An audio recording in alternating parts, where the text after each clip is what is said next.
The internet detectives have just uncovered a sinister plot by OTF killers, and it all started with a revelation by none other than 50 Cent.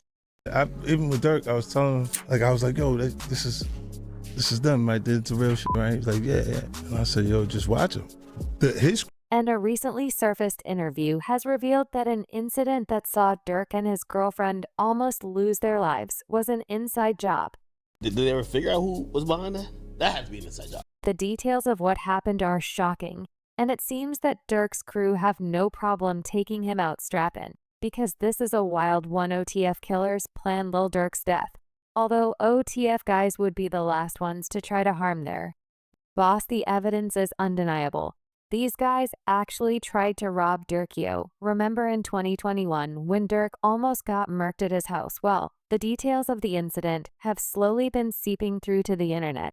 And let's just say Dario shouldn't be trusting his OTF homies. DJ Academics broke the story in one of his Twitch live streams and uncovered some shocking details about what happened. Lil Durk's residence in Atlanta had heavy police presence and was possibly raided due to an investigation about a shooting and other crimes. Academics said during a Twitch live stream. They said there was an alleged shooting around where he lived at. This is a gated community. They called him the victim. His neighbors and people that lived in that community have reported it to me that like yo, Durk lived down there and they're mad cops. FBI is trying to execute a search warrant in the months leading up to the home invasion. Lil Durk faced personal tragedies and public scrutiny. On June 4, 2021, Lil Durk released Voice of the Heroes, a collaborative studio album with fellow rapper Lil Baby. His joy would soon be turned to sorrow, because just 3 days later his brother D-Thing would be shot and killed in Chicago. Lil Durk's brother was shot on June 7, 2021 on a Sunday morning outside a strip club in South suburban Harvey. The OTF affiliate was shot in the head and was pronounced dead at the scene. 1 month later, tragedy almost struck again.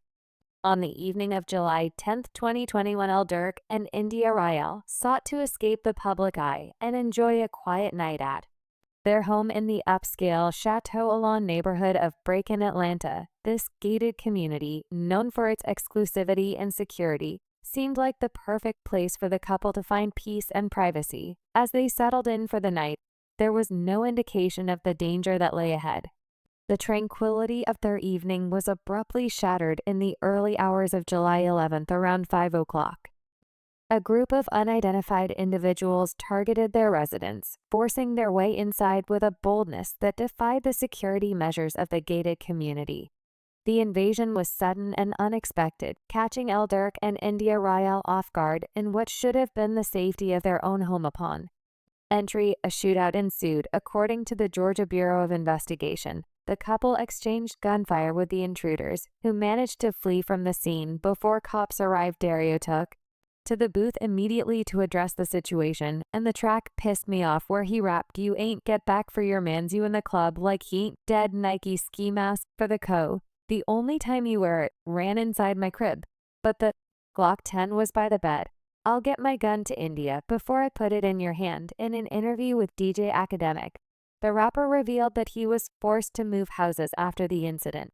"Please tell me to move from that spot, wherever that spot is.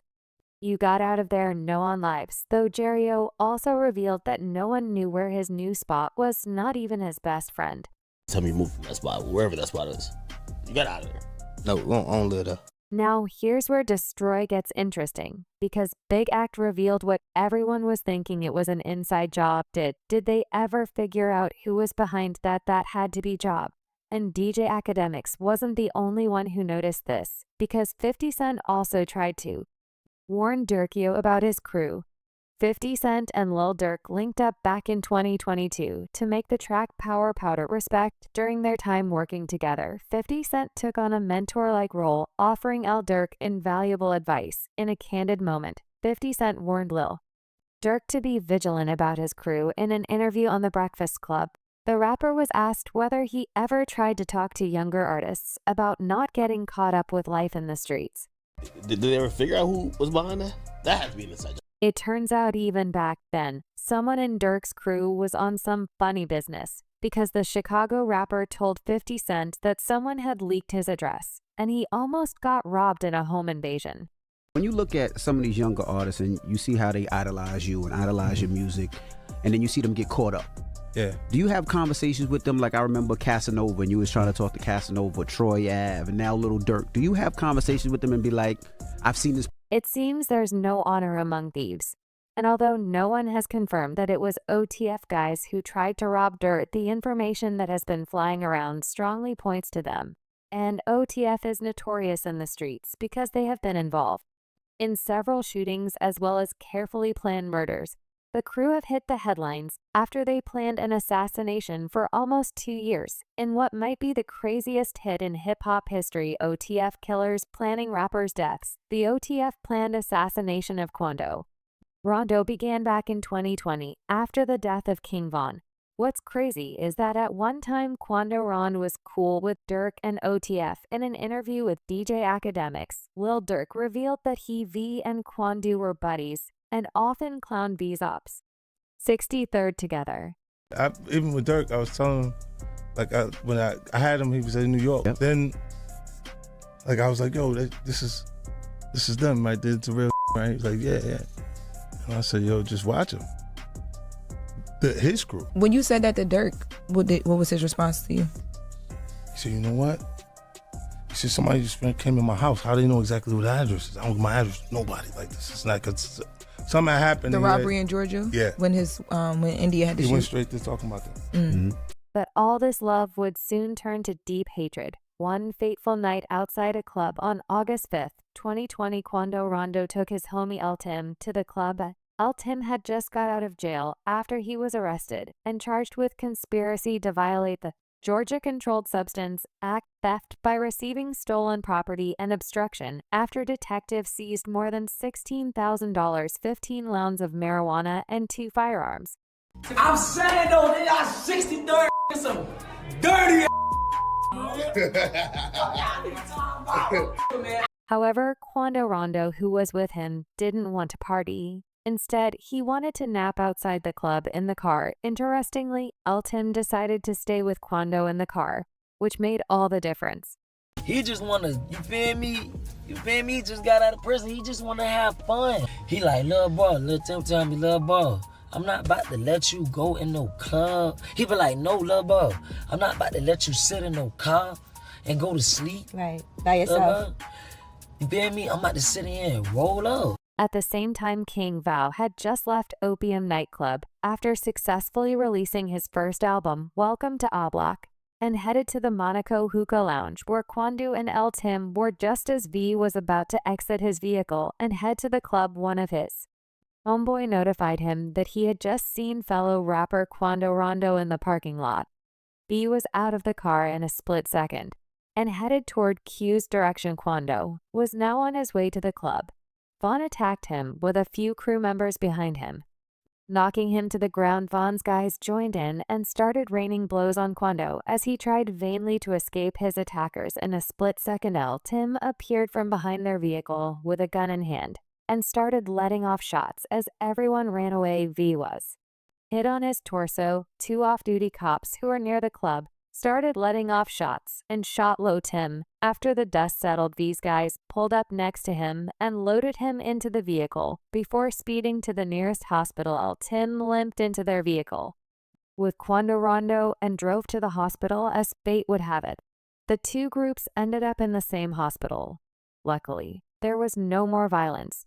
Sadly, Vaughn passed away during surgery, according to court documents. Durk started plotting for Q's death. Immediately, Vaughn was killed. Rumors began to circulate that Durk had placed a bounty on Rondo's head, fueling speculation and fear within the industry. Turns out it was actually true. According to court documents, OTF Jam told cops that after Vaughn's death, Durk used coded language to tell OTF members that he would pay a bounty to anyone who would take part in Kill and Quando Rondo. Durk's cousin, DeAndre Wilson, also told OTF members that anyone who took part in the murder would be rewarded with lucrative music opportunities with OTF, which was also a music label.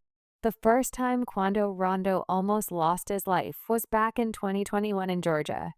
The timeline of events leading up to the shooting incident involving Quando Rondo and his team in Georgia began on a seemingly ordinary Saturday night at a local club in Georgia. The club, located just a short drive from the eventual scene of the shooting, was buzzing with activity as the night wore on. The performance went off without a hitch. And as the night drew to a close, Rondo and his entourage prepared to leave the venue in the early hours of Sunday morning. After the performance, the timeline took a dramatic turn as Rondo and his team departed. From the club, they made a brief stop at a convenience store in Blackshear, Georgia, according to law enforcement sources. It was during this stop that gunfire erupted, targeting the rapper and his team. It is believed that Quando Rondo was present at the scene when the gunfire began. Although he was not there when authorities arrived, one member of Rondo's entourage was injured in the attack, sustaining a gunshot wound to the hand. By August 2022, the situation reached a boiling point. According to federal court records, Lil Durk's associates allegedly learned that Quando Rondo was staying at a hotel in Los Angeles, and on August 18, 2022, Lil Durk's associates DeAndre Wilson, Keith Jones, David Lindsay, and Asa Houston arrived in Los Angeles. They had traveled from Chicago to San Diego and then driven to Los Angeles, allegedly using funds provided by Durk himself. Upon their arrival, the OTF members met with Con Grant. A top associate had flown to Los Angeles on a private jet. Grant played a crucial role in facilitating the operation, securing hotel accommodations for the group, purchasing ski masks, and obtaining 2 luxury sedans to be used in the ambush, according to court records. Grant also provided Jones and Lindsay with firearms, including one that had been converted into a machine gun, further escalating the potential for violence. As the day unfolded, the group allegedly began tracking Quando Rondo and his associate Robinson as they traveled around Los Angeles in a Cadillac Escalade. Their journey took them to various locations, including a marijuana dispensary and a clothing store in West Hollywood. The tension was palpable as the suspects followed their targets, waiting for the opportune moment to strike. The climax of the day's events occurred at a gas station across from the Beverly Center, a bustling area in the heart of Los Angeles. Here, Asa Houston allegedly parked his car strategically behind the station, setting the stage for the ambush. As Quando Rondo and Robinson stopped at the gas station, Jones and Lindsay reportedly exited their vehicle, armed and ready to execute their plan. In a dramatic turn of events, the suspects opened fire, unleashing a hail of bullets in an attempt to kill Rondo. Tragically, Robinson, who was standing outside the Escalade, was struck and killed in the gunfire, while Rondo miraculously escaped unharmed. In the aftermath of the attempted ambush, the suspects regrouped at an In-N-Out hamburger stand where they allegedly discussed payment with Con Grant. The group then made their way back to Chicago, flying from San Diego. But since there's no honor amongst thieves, it turns out that the crew is turning on each other and cooperating with cops. OTF killers snitching on each other. One of the guys that's been heavily linked to snitching on the OTF boss is none other than Brick Baby. His connection to the whole case is wild because he isn't affiliated to OTF, nor is he from Chicago. However, according to his top op Whack 100, Brick Baby is the cause of Lil Durk's downfall. Brick Baby and Whack 100 have been on each other's necks for years, despite both working for Adam 22, and have openly accused each other of being federal informants. In 2022, Brick Baby went on a popular platform and revealed that Whack was definitely working with the feds, especially because he knew too much about Quando Rondo's shooting in Atlanta. Whack a snitch. Whack is a cop working. If you notice, every time something happens in the street, like with the Quando Rondo situation, how do you know so much about like, I don't even know that much about that. You talk about he done robbed a and did this. Like, right. How do you know this unless you getting police reports? When Quando Rondo was shot at while in Atlanta, leading to his death, Whack had revealed that it was a drug deal gone bad. We all thought that was a bad drug deal, weed deal. You know that. The world thought that shooting was a bad weed deal between some Armenians or Persians. That's what the world thought. At one point, even world star hip-hop put out a now deleted video claiming that Whack was a federal. I went to my favorite hip-hop platform, World Star Hip Hop. And I got some bad news. I found out that my big homie was talking to the cops. Who's that? Who, me? What do you think I should do, T? Who's talking to the cops? But now the tables have turned, and Whack 100 is accusing Brick Baby of snitching on Lil Durk and bringing down OTF. In a podcast with Adam 22, Whack revealed that according to his sources, Brick Baby is working with the feds. So you think that he's a federal informant? I think he's definitely working. Now here's where the accusations between Whack 100 and Brick Baby get interesting. Months before Lil Durk and his fellow OTF members were arrested, Brick Baby had his house raided by the feds. What's weird is that although Brick was picked up by the feds and had to be bailed out by Adam 22, no charges were ever brought up against him, which according to Whack 100 means that Brick must be compromised and is feeding the feds information. How do you react to the narrative that Whack has been consistently putting out there, which is basically him saying that Brick maybe must be cooperating or compromised in some way because you allegedly got arrested by the feds and there's no charges? So what do you say when you see him saying? Well, months later, Whack 100 finally revealed why Brick had been snit up by the feds at his house. According to Whack, Brick Baby had gone on a podcast and snitched on Durk and OTF. It wasn't until February of 2023 that Brick Baby goes on the internet with Flacco and says, out of nowhere, the world is oblivious to this. I guess they can't say OTF didn't slide for King Von. While on an episode with Poetic Flacco, Brick Baby had revealed that no one says that V's death wasn't avenged because OTF had taken out Quando Rondo's cousin. Say you can't say that no more. Why? Oh yeah, because of no. Like who died? You can't say that no more. Oh, because of FBG Cash? Or who? Nah, because Lil Pop. What's crazy is that he wasn't the only one who snitched, because Lil Durk also went on DJ Academic's podcast and said the exact thing in the interview. DJ Academics asked the rapper what he thought about people telling him to slide for Von. I'm triggered by the slide for Von comments. I don't know if people still say it. They used to say it, but you also mentioned a song. They'd be like, they be saying slide for Von.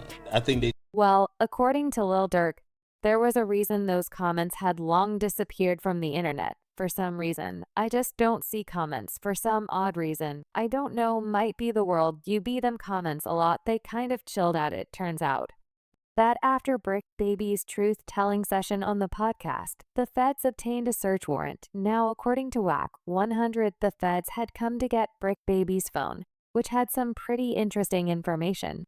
And at the time, Brick never revealed that the feds came for his cell phone. Instead, he told everyone that he had caught a gun charge.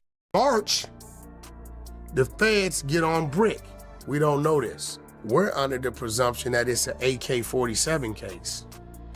But what really happened was they came there to get his cell. Things got even more fishy after Brick was never charged, because till now he doesn't have a court date for his gun charge. This is very strange, given that Brick is a felon and a known gang member, and getting a gun charge would see him behind bars for a long time. According to Brick Baby, the reason there's no court date is because the DA dropped his case because of lack of evidence. Why would the DA reject the charge? It's not they rejected. They just is not enough evidence for them. They got to look at the case and say, can I beat this in trial? The comment section wasn't having it and think that he's definitely snitching. Brick is definitely a side snitch. Why'd he get raided shortly after saying what he said? One comment said Brick's scared, you can tell, and talking like a rats. Explain a lot and come off trying to convince and distract by leaving and bouncing around. Went from him being a rat to talking about court and what they do. Another comment read, after Durk's indictment became public, Whack 100 dropped the final nail in Brick Baby's coffin and revealed that the reason the feds wanted Brick's phone was because Tay suspected that he was working with OTF members on the day of the shooting and providing the hitman with Quando Rondo's location. According to Whack, after the shooting, the feds informed Quando Rondo that he had been set up by his gang, the Rolling 60s Crips. It turns out Brick Baby and Quando Rondo were repping the same game. And when Quando landed in Atlanta, he checked in with his gang for protection. That's why the Savannah rapper took to social media to denounce his gang, claiming that they didn't have his back. The accusations against Brick Baby are getting clearer and more public by the day. But he isn't the only one affiliated to OTF who's accused of truth-telling, because one of Durk's closest homies has also been ratted out for being a snitch, and his story is wild. This is none other than OTF Jam.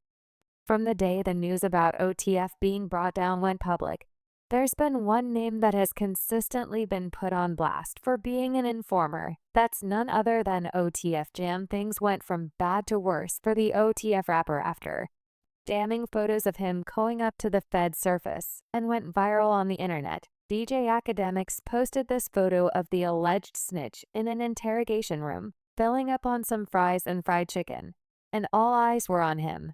But just like Brick Baby Jam went on to defend himself, the OTF affiliate took to his social media to put the record straight and told the world to stop accusing him of snitching until they saw his name on police paperwork. Casey J. Hester, aka UTF Jam, is my artist real name. Until you see that name on the paperwork, don't at me. He posted the situation at OTF worsened after none of the OTF affiliates co-signed Jam. No one tried to have his back, even though they were all on the internet screaming free Durk. Well, OTF Jam went a step further and accused Durkio of snitching on him. He first revealed that Durkio snitched on him on a track, calling me a rat or a snitch. But rapping snitch on themselves all the time. He posted Jam was talking about the track Back Again where Durk raps Jam get out.